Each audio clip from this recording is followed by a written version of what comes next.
economic policies have been neoliberal in form and content. Your Excellency, structural adjustment and all successor policies made economic growth measured by gross domestic product a topmost priority of economic policy in Ghana. The policy goal is to achieve macroeconomic stability, which is loosely defined as the attainment of positive economic growth, single-digit inflation, stable exchange rate, and positive balance of payments. Employment is missing from the framework because it is assumed without any evidence whatsoever that growth and macroeconomic stability automatically lead to the creation of employment. Your Excellency, this assumption has been proven completely wrong. Since 1984, the Ghanaian economy has registered growth, reaching a peak of 15% in 2011. Between 1986 and 2025, economic growth in Ghana averaged about 5.2%. In fact, between 2010 and 2013, average around growth rate was 9.6%. In these 40 years, we have also accustomed to celebrating macroeconomic stability. Price inflation has been relatively stable, and so is the cedi exchange rate. Today, we are celebrating the lowest inflation since the 1960s. The exchange rate has achieved significant appreciation against major world currencies. However, as we have enumerated above, there is hardly any evidence that GDP growth has created decent employment in Ghana. Our good set of macroeconomic indicators have excluded employment. Comrades, economic growth without jobs is exclusion. Stability without livelihoods is incomplete. An economy that grows while workers remain insecure is not yet an economy that has fulfilled its social purpose. Your Excellency, while economic growth has not been entirely jobless, as previously assumed, the employment response has been extremely weak. The few jobs that have been created are of low quality. People undertake such activities primarily because their options are limited given the lack of good jobs. While that an economy that has been growing consistently for more than 3 decades failed to create enough good jobs for its population that desire to work. How do we explain the contradiction of a robust economy unable to provide quality employment for its people? Your Excellency, the answer to these questions lies in the economic policy you have pursued in the last 4 decades and the level and nature of economic growth you have achieved. The neoliberal economy reforms of the mid-1980s reversed the negative growth of the 1970s and early 1980s. However, it failed to transform the structure of the Ghanaian economy in ways that will have produced quality jobs in sufficient quantities. Economic growth has been too sluggish to meaningfully transform the structure of output and employment. Also, growth has been led principally by the production and export of natural resources and raw materials. These activities hardly create decent employment. Your Excellency, in the last 40 years, China achieved average economic growth of 10% compared to our 5% average growth. More importantly, China's growth has been based on manufactures. Ours has been fueled by production and export of natural resources and external aid. The gains from economic growth in China was shared through mass employment. This explains the phenomenal transformation of Chinese economy and society. Addressing the employment challenge requires policies and actions that will boost the demand for labor. In simple terms, Ghana must move beyond economic stability and accelerate the pace of economic growth. But economic growth must also be transformational. Growth anchored on the production and export of natural resources cannot give decent employment. Employment must remain central to economic policy. The quality of work must be treated as a development metric. Sustainable livelihoods must become a real benchmark against which economic governance is judged. Your Excellency, Ghana must manufacture something. We must do agro-processing. We must manufacture some of the basic products that we import. The large volumes of import that have saturated our market mean we are exporting jobs. Ghana can create employment in the right quality and quantity if we can manage to produce a significant proportion of what we consume. For this to happen, we need a hospital economic policy framework that supports sectorial diversification and makes domestic production feasible and profitable. The current framework exclusively rewards imports and punishes domestic producers. Your Excellency, government must prioritize support to the private sector as a cornerstone of our quest to end the employment debate. We support the effort by government to directly provide employment to our young people, but in the medium to long term, the private sector is the solution to the employment challenge. The Ghanaian private sector is severely burdened. Government must actively support the private sector. The private sector must find markets either internally or externally for what it produces. The export market is difficult for most domestic firms. Unfortunately, the domestic market has been taken over by imports. This is the result of an unbridled trade policy. It is the reason we are not manufacturing anything. We must change it. We cannot produce export champions that are so badly beaten on the domestic market. If you do not change our trade policy, the emerging 24-hour economy market will join Melcom and China shops in selling imported products. Government must also intervene in the money lending market to bring down interest rates, despite the decline in inflation at the Bank of Ghana prime rate. Lending rates have remained high. Government must seriously consider capping the spread between the lending and deposit rate. This could have the twin effect of stimulating savings and bringing down lending rates. We must work together to secure long-term patient capital at affordable rates for our domestic enterprises. Your Excellency, the effort to create decent employment must also address concerns over productivity. Most people, including the unions, agree that productivity is low in Ghana. We have previously proposed a productivity week in which the social partners highlight the issues and agree on a roadmap for improving productivity every year. We have further proposed a 5-year program to drive productivity in Ghana, with a year-long program of simply creating awareness of productivity. Mr. President, we urge your government to consider these proposals. Your Excellency, in 2015, you launched Ghana's first employment policy. The overall objective of that policy was to adopt intersectorial and integrated approach to achieve decent, productive, and freely employment for all Ghanaians who are able and willing to work. Today, we have so many able and willing Ghanaians who cannot find decent employment.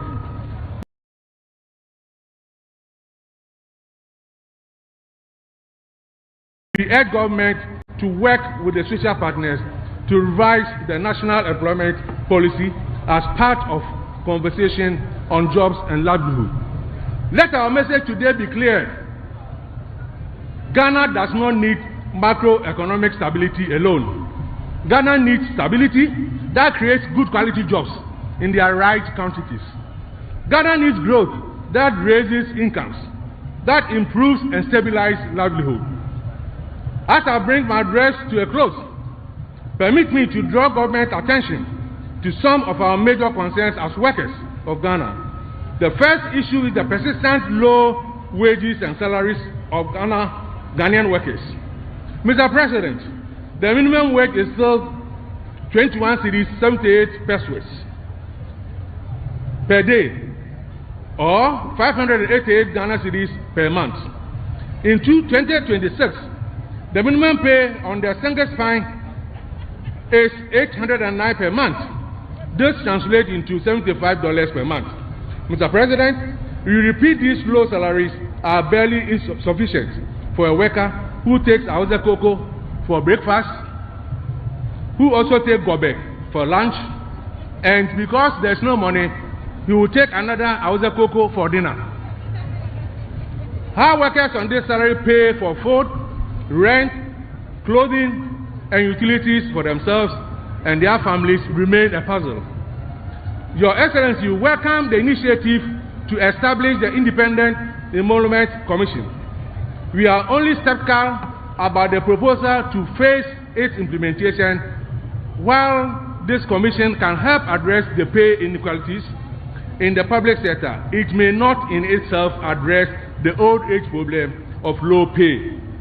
We therefore appeal to your government to work with us to adopt a proactive income policy as a foundation for the work of the Emolument Commission, an income policy that addresses the basic needs of workers and their families, and that policy must be a living wage. Comrades, the second issue relates to pension. Pension coverage remains low and at less than a fifth of the eligible population.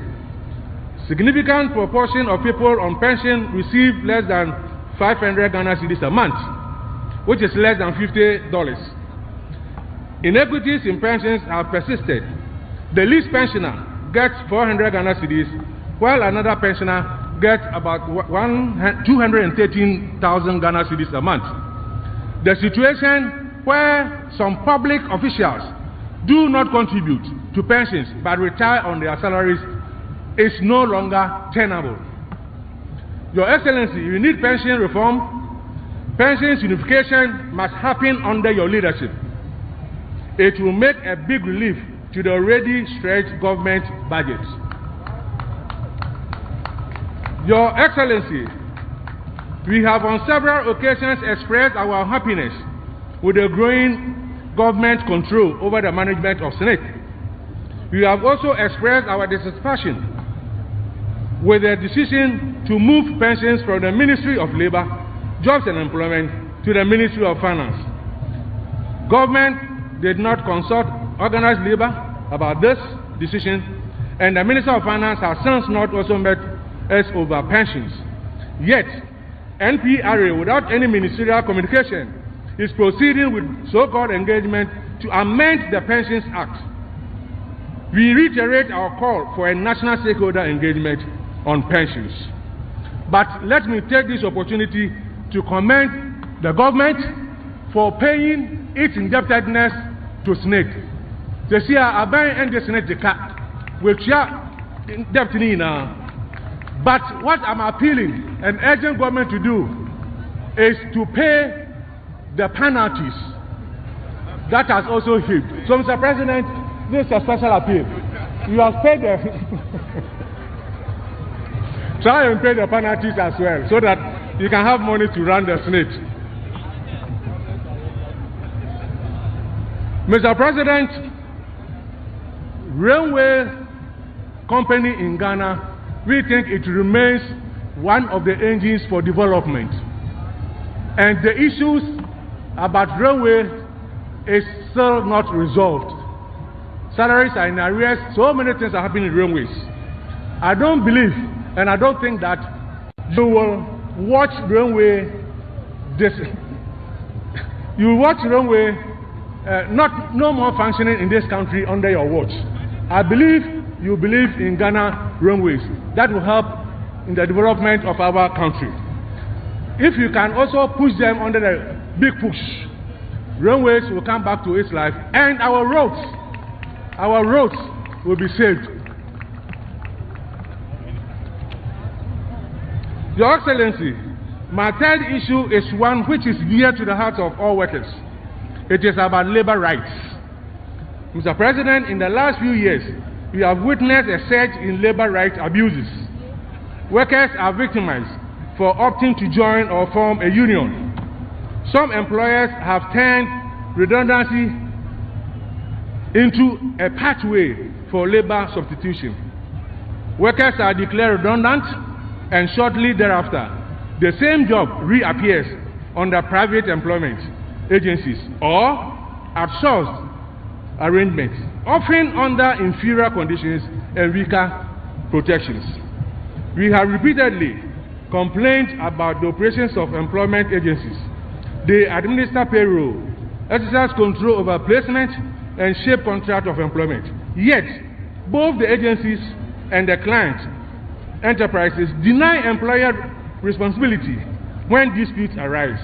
This leaves the worker in legal limbo, uncertainty as to who truly bears legal accountability. In the public sector, we are witnessing increasing politicization. Workers are being promoted, transferred, rewarded, and punished on the basis of their actual or perceived political views. The usual excuse that the other party or government did say is inexcusable anymore, because it places the country and its institutions on the road to the abyss. Mr. President, you are uniquely positioned to resolve or to reset the country away from this path. Your Excellency, you need to work together to conclude the reform of the labor law to give workers more and stronger protection. We are appealing to government to adopt a policy that will compel employers to give a worker a reason for terminating their employment. Government must invest more in social dialogue by providing more resources to the institutions for social dialogue. Your Excellency, organized labor sincerely commend you and your government for revoking LI 2462, which had permitted mining in forest reserves. But Mr. President, mining is still ongoing in our forests and river bodies. If you do not stop, Ghana will not have rivers in the next few years. Organized labor is urging you and your government to lead a final onslaught on Galamsey. It is our duty to owe to the future of the country. You will have your back, Mr. President. The sight of young nurses and teachers marching through the streets of Accra, asking either to be paid, to be employed, their salaries is heartbreaking. At the last negotiations, we agreed to a party 9%, Mr. President, to enable government recruit trained nurses and teachers. Mr. President, do whatever you can to give our young nurses and teachers a lifeline employment, given that we need more teachers and nurses. Fuel prices are rising across the world because geopolitical conflicts are disrupting key supply routes. The situation is already affecting jobs, livelihoods, and overall economic stability. It is time to build energy sovereignty to ensure availability and affordability of fuel products. Government must support BOS, Energies and TOR, the state entities at the forefront of our energy security. We must strengthen our refinery storage and transport capacities. Mr. President, the issue of cocoa, the country in a watershed moment, and for the first time in living memory, producer price of cocoa has been reduced. This is painful for our cocoa farmers and their families. But even more painful is the situation where cocoa is not being bought again. This is having a toll on the well-being of morale of cocoa farmers and their families. Mr. President, government must step in immediately to assist Cocoa Board and the produce buying companies to buy the stockpile of cocoa across the country. Your Excellency, organized labor remain committed to dialogue and partnership. We seek genuine, timely, and structured dialogue that aims to solve problems. Where workers are denied meaningful space for engagement, tensions will inevitably deepen.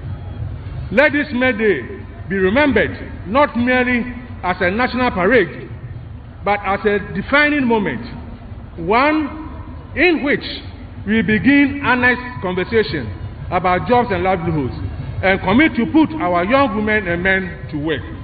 Finally, on behalf of the leadership of organized labor, I would like to thank the chairman and members of the National May Day Planning Committee who worked tirelessly to ensure a successful May Day celebration. I wish all the working people in Ghana a very happy May Day celebration. Long live the Ghanaian worker. Long live. Long live organized labor. Long live. Thank you. Thank you, sir. Original Shege. Indeed, the state of employment. How did you even term it? State of the workers' address. That's a good one. Please, let's give him a big round of applause. The Secretary General of TUC has just finished espousing the issues of workers. Thank you so much. Your Excellency, union leadership, permit me to introduce the custodians of the land.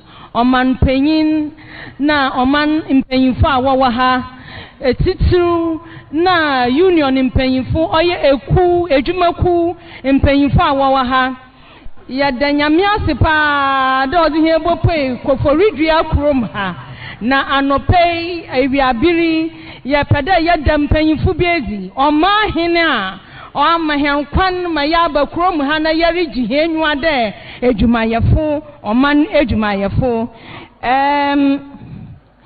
Ahimfo ne titira wepe ha aba hima afiafiawa wana mehu de inyo eyimo waya Ghana mbesiafo a wotempa wankasa ende wiabiri yareda omahin oye new job in traditional council one omahin oye dasibre nana Dr. Kweku Boateng the third. He's here with us. And na himfo na bogwafo na pamfo na hima fiafiawa waka ho ma wobe nana yadawase yama wakwaba ya bompe de nyame ma won kwatantan na abri nyina yaba agehemfiawdo yadawase. Thank you very much, Becky. The program is going on, and we have one or two people more to introduce. We have in our midst the Deputy Minister, the Deputy Finance Minister, Honorable Thomas Nyakwampem, is present here. You're welcome, sir. Honorable Henrietta Brew appear upon legal advisor to the President. Madam, you are please welcome. We also have in our midst our friend and brother, Honorable Felix Kwache Ofosu, Minister for Government Communication. Comrade, you are welcome. We also have here the Honorable Minister for Youth Development, Honorable George Opare Ado, Esquire. Sure. Pablo. You are welcome, sir. Honorable Julius Deborah have been introduced already. But Papa, on behalf of our team, we want to also wish you a happy birthday. And may God bless you and let you live long. Ghanaian workers, so pray for you to live long. But if you finish, bring some of the cake. Bring some of the cake to the PUC. Thank you very much, sir.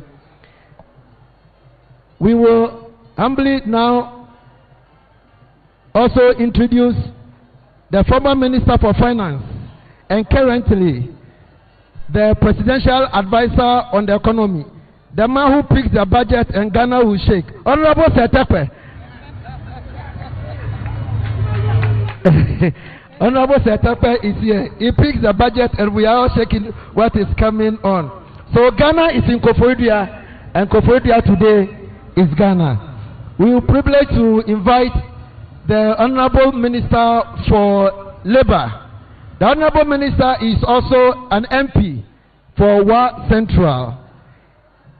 Honorable Rashid Purple, Minister for Labour, Jobs and Employment. He has a word for Ghanaian workers, and I say, please, you have the platform. Should I say child labor away? Please, you have the platform. Child labor away, forced labor away. The two of them combined. Away! Honorable. Yeah. You use this one. No, honorable. Okay. Which one? Thank you very much. Your Excellency, President of our Republic, our hard-working Chief of Staff, ministers of state,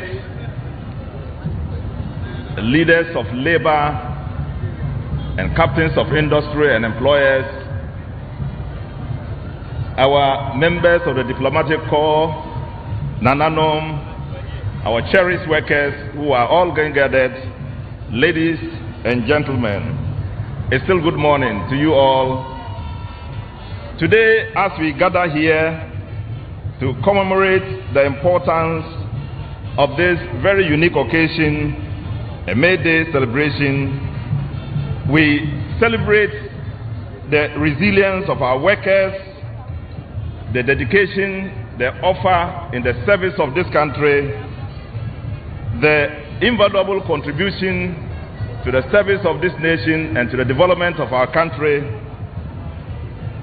We continue to build a sustained economy and a unique nation in the continent of Africa, and providing the leadership to the African continent.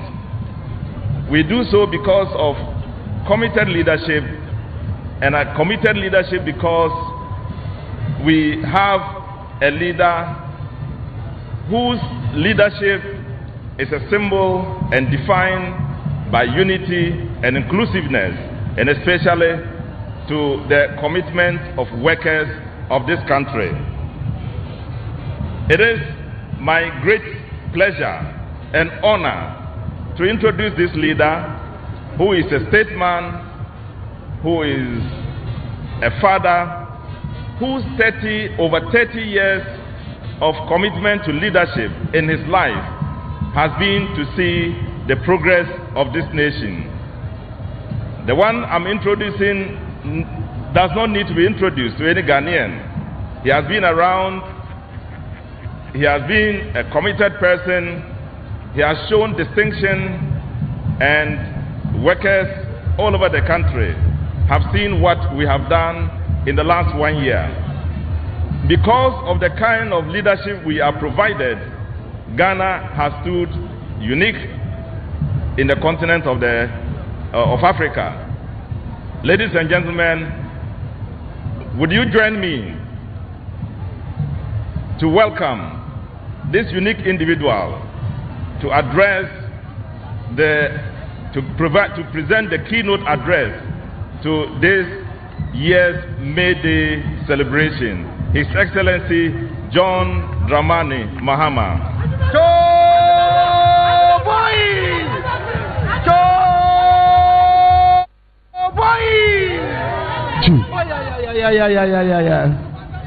Thank you very much. Thank you.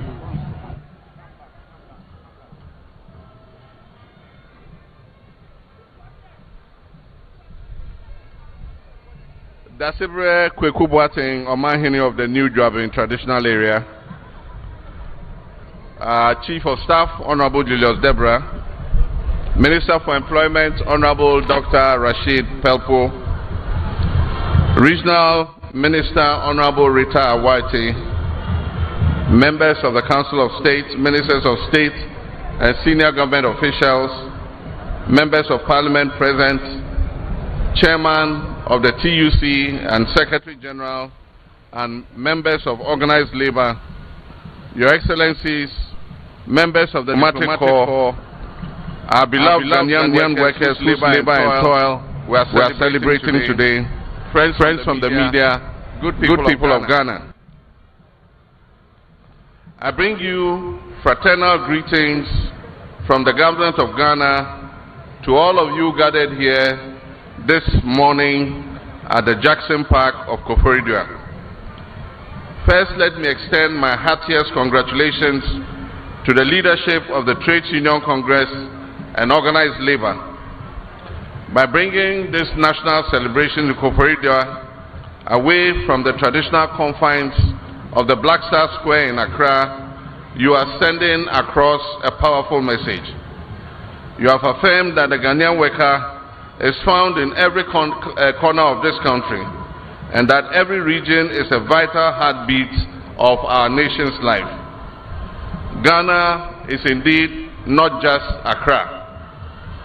Decentralizing the celebration it's a testament to the Resetting Ghana agenda.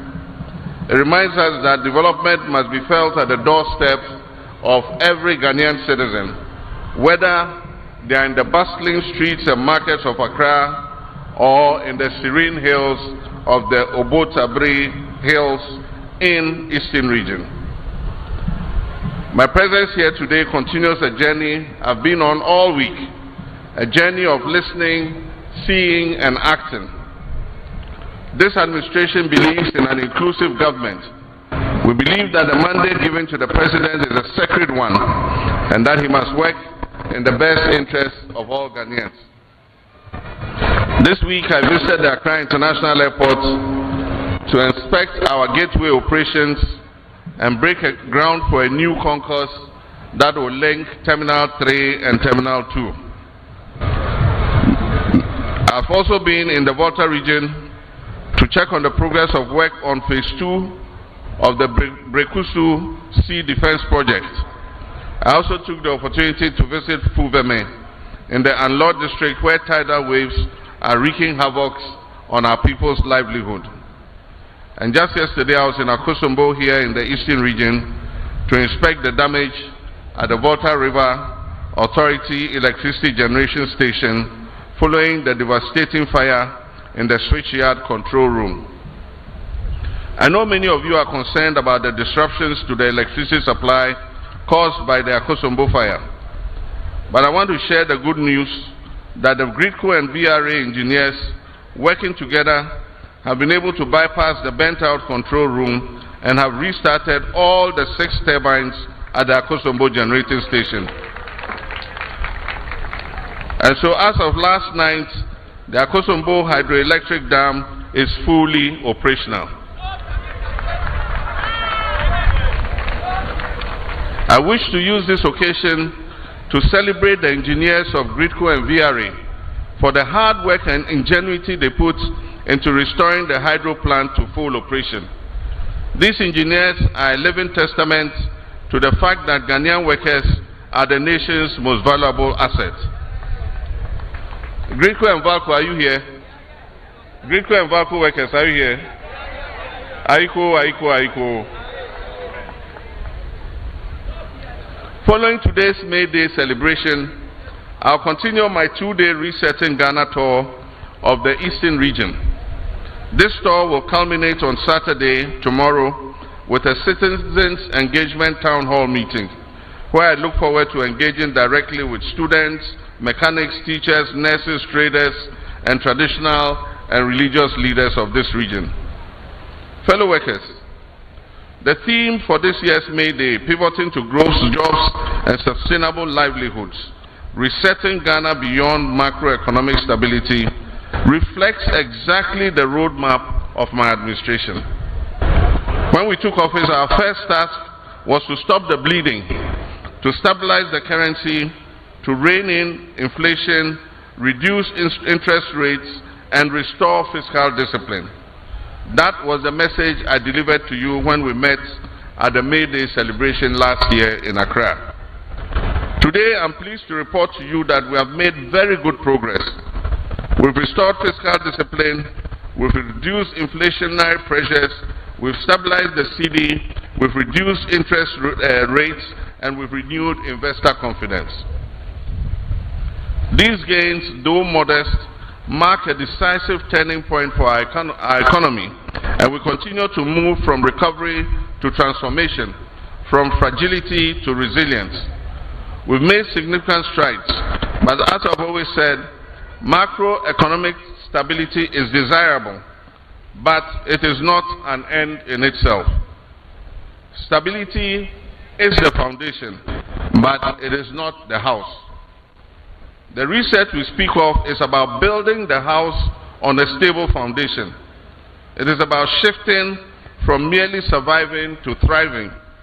It is about moving from debt distress to economic surplus. Having successfully restored macroeconomic stability through our Resetting Ghana agenda, we are now aggressively pursuing growth and job creation. We will not just manage the economy, we will expand it to create jobs and prosperity for for the Ghanaian people. Our mission is clear. We want to turn stability into opportunity. Under the Resetting Ghana agenda, we'll continue to prioritize the creation of decent jobs for our youth and Ghana's workforce. By investing in value addition and the digital economy, we will ensure that the Ghanaian worker is not just employed but empowered.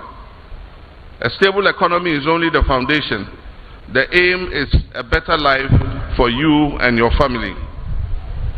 The Minister of Finance will soon present the new economy policy of Ghana to Cabinet and Parliament.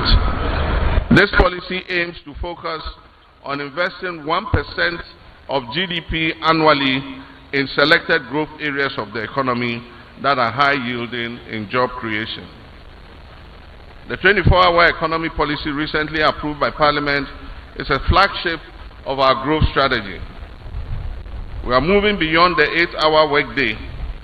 In the manufacturing sector, we will provide tax and other incentives to industry and reduce power costs for companies that operate multiple work shifts.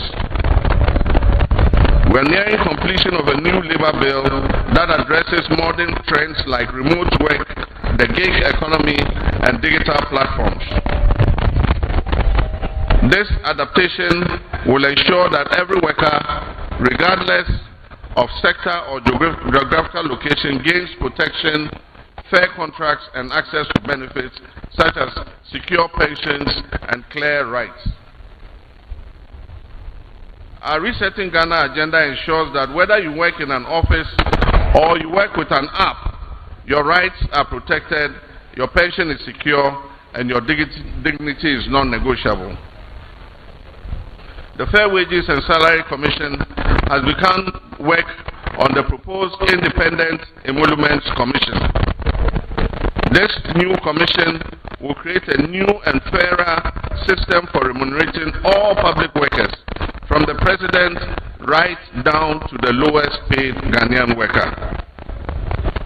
We intend to use the constitutional review process to remove the distortion created by Article 71 conditions of service and emoluments.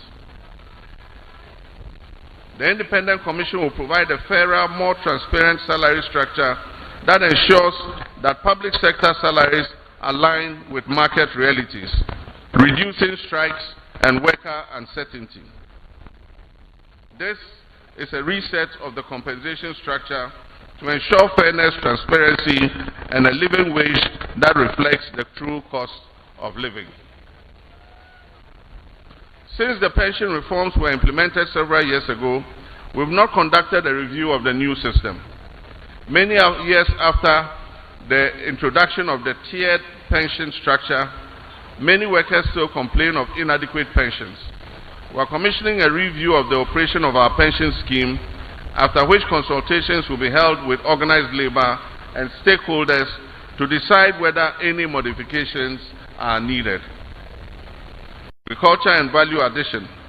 For farmers in the eastern region, our Resetting Ghana agenda means shifting from exporting our raw cocoa beans to processing these beans locally. Next year, we intend to achieve 50% local processing of Ghanaian cocoa beans. By supporting local agro-processing hubs, we're creating sustainable livelihoods for the youth in our rural areas. I launched the Farmers Service Center in Afram Plains recently to help our farmers expand their cultivation area, increase their yields, and improve their incomes. Ladies and gentlemen, as we pivot to growth, we must protect the human capital that drives it. A reset Ghana means a healthy Ghana. Government has worked very hard to revive many state-owned enterprises that were previously in a state of collapse. I'm pleased to inform you that Tema Oil Refinery is back in operation. Government has recapitalized the Agric Development Bank and the National Investment Bank. The Tema Shipyard is bouncing back, and many other state-owned enterprises are now running more efficiently. Ladies and gentlemen, I urge the TUC and organized labor not to sit back and look on aloof when management and governing boards are mismanaging their enterprises. Because when these enterprises collapse, it is the workers that suffer the most. And so when you see things going wrong, don't sit aloof. Point it out and make sure corrections are done. Ladies and gentlemen, we are considering absorbing the Western Rail Line under the Big Push program. The completion of the Western Rail Line will open up the bauxite and manganese concessions in the Western Corridor and also make it easy to transport our cocoa beans from the plantations to the ports. It will also make it easy to transport our cocoa beans from the plantations to the ports.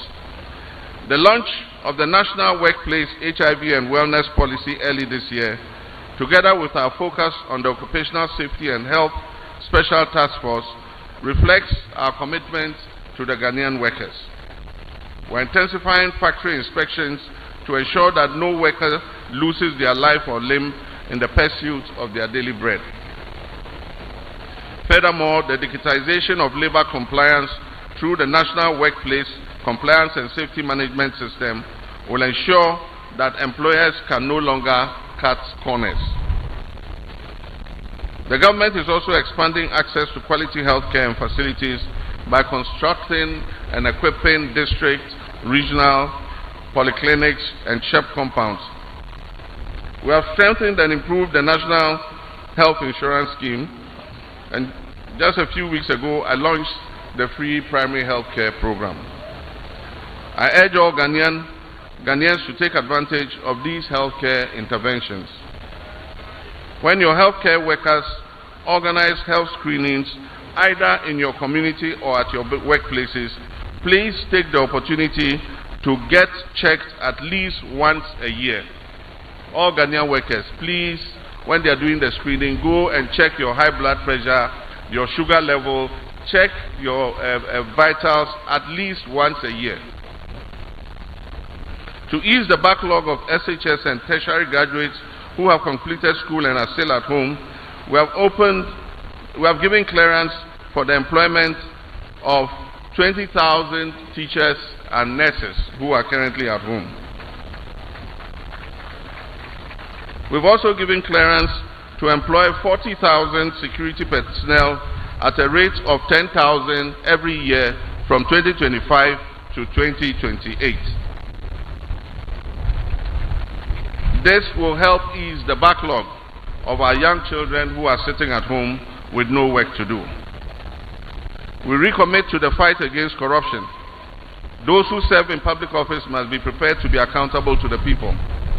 The Public Officers Code of Conduct Bill is expected to be passed by Parliament at its next session. This will codify the conduct of public officers and issue guidelines on conflict of interest. A new assets declaration regime will also be approved by Parliament in order to ensure that the assets declaration regime is made more meaningful. I want to thank the Chief Justice and the Judiciary for setting up the newly created additional high courts. From this year, persons indicted in the Auditor General's report will be prosecuted in these new courts, in addition to the Auditor General's power of disallowance and surcharge. Ladies and gentlemen, recently there have been legal disputes about the constitutionality of the Office of the Special Prosecutor. While some of the issues are pending appeal and Supreme Court interpretation, government believes that there is space for an effective Office of the Special Prosecutor with special powers of prosecution. Government has, through the Attorney General, laid a bill in Parliament to give legal effect for the setting up of regional tribunals. These regional tribunals will help to speed up the system of justice. To the TUC and all sister unions, you are our partners on this journey of reset. I thank you for the industrial harmony we have enjoyed so far. I know the sacrifices you've made, and I know that the road to recovery has been steep. But I wish to promise the Ghanaian worker that as the economy grows, you will be the first to benefit. We're not interested in growth that stays at the top. Growth must filter down to the pockets of the Ghanaian worker. That includes the teacher in the classroom and the technician at Akosombo.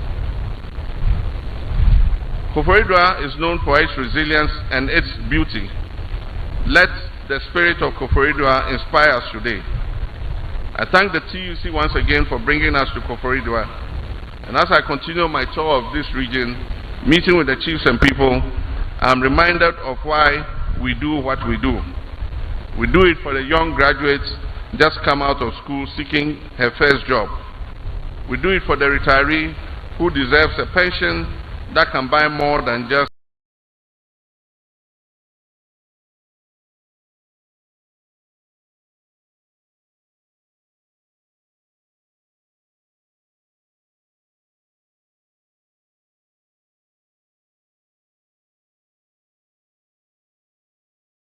medicines. We will all rise together with Ghana. Happy May Day to you all. Long live the TUC. Long live organized labor. Long live the Republic of Ghana. Thank you very much.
From Ghanaian workers, 3 big bosses.